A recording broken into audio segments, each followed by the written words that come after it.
Something Like a New Normal by Patti Patrissy. It's close to midnight, and something evil's lurking in the dark, under the moonlight. You see a sight that almost stops your heart. You try to scream, but terror takes the sound before you make it. You start to freeze as horror looks you right between the eyes. You're paralyzed. Thriller, Michael Jackson, 1982. There's no preparing for the end of the world. Okay, that's exaggerating, but it really felt that way. You just can't possibly know what every mundane detail of your life means to you until everything's taken away. I mean, like everything. School, social life, everything. No chilling with your friends, no parties, nothing. A couple years back, I would never have believed that the world would just shut down. Sometimes it's hard to believe that I really did live through it, and even harder to accept that it's, really over now. Well, the seclusion is over, but something happened to the world when the pandemic hit. Of course, sickness and death, fear, but also something that I'm not sure can be fixed, even if I hope it can.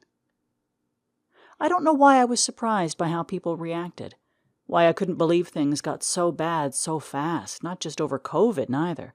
I still don't really understand how we all got so, polarized, how we let ourselves be divided and let racism take so much control, how on top of the sickness racing across the globe, killing randomly, people would get so violent. I'm getting ahead of myself, though. I was 17 when 2020 hit, halfway through my senior year of high school. I had no cause to think my experience would be any different than high school had ever been. College applications, prom, graduation, just the typical stuff you expect. I mean, it's not like we all hadn't experienced some bad things before, especially here, but those things didn't, touch you. I remember feeling naively, superior when I'd learned things in history class thinking that could never happen again, that we were smarter now and had a better handle on things, thinking how glad I am I wasn't around then. Even if there were things going on that made the news, you just lived your everyday life, and eventually it was all watered down to neatly fit in a textbook. But I don't know how this can be watered down. There are so many stories, so many different ways that people experience the COVID-19 pandemic. It all depends on your perspective. And it all depends on your situation.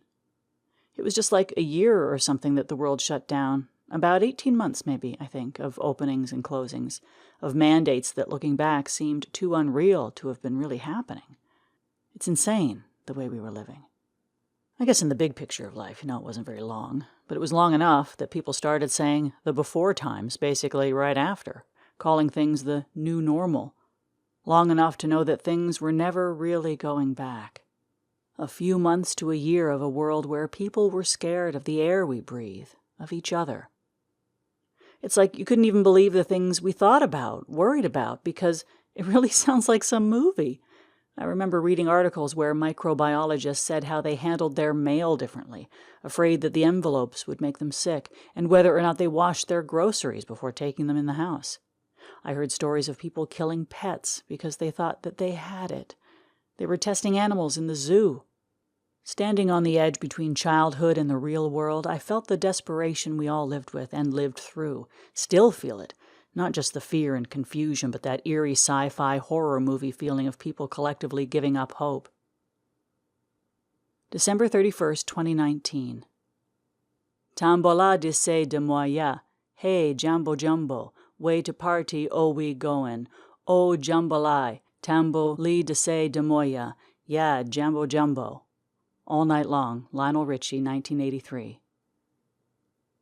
A pneumonia outbreak associated with a new coronavirus of probable bat origin has been announced by the World Health Organization, a voice loudly says from the TV as I walk in the door. I grab the remote and turn the TV off. Sasha's snoring with her feet propped on the coffee table. I, for real, don't know how she sleeps through this racket. Her big belly looks like it's squashing her down into the armchair. She was due 3 days ago. She could pop any time now. I'm hoping that I'm not around to witness it. The popping, that is. It seems gross.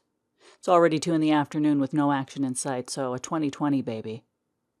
I pick up after her, plate with sandwich crusts, cold coffee that she keeps making and not drinking, little foil wrappers from the Christmas candy. I'm guessing this is just going to get worse. The place is already cramped. It's a small apartment. It'll be cozy, is what Sasha said when she told me about the baby.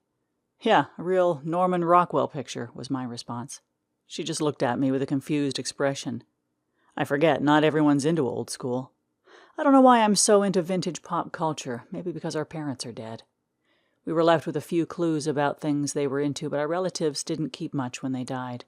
It was enough that they'd be passing us around for the foreseeable future. I never had the luxury of getting sentimental about anything, so now I'm just sentimental about everything, collecting memorabilia to make up for memories. My phone vibrates. It's Tina wanting to know what the plan is for tonight. Tina's been my best friend since we finally landed with Aunt Grace and I got to stay in one school. We're both Christina, so I go by Chris and she goes by Tina. So she said since we complete each other, I had to be her best friend. She's bold compared to my quiet, another reason she says we're meant to be. She keeps asking for my birth certificate to see how compatible we are according to the stars. She probably had my chart made up on her best guess. Officially, I'm not supposed to party, drink, stay out late, be a teenager. Sasha's worried enough about how the baby will affect her already precarious custody of me. I tell her that I'm 17. She can stop worrying so hard. But once Sasha fixes her mind to something, it's impossible to break her free of it, especially worrying. Seriously, though, I don't really mind. I'm kind of an introvert anyway, and no cap, I don't want us to get busted either, or give Sasha more reason to lose it. But any time I have to explain not partaking in any fun, which isn't often, bet, I blame Sasha, my strict big sister, so people don't think I'm a loser. Appearances, This, however, does not work with Tina, who knows I'm a loser, and loves me anyway, and knows my sister, too.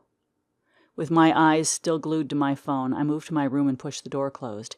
It swings back open a couple of inches. The door never actually closes. It's crooked on its hinges. If I want it shut, I have to put something against it, something I hardly ever do. Sasha isn't overly noisy, and we trust each other. We always had to. I get back to Tina's text. I know what she's going to say.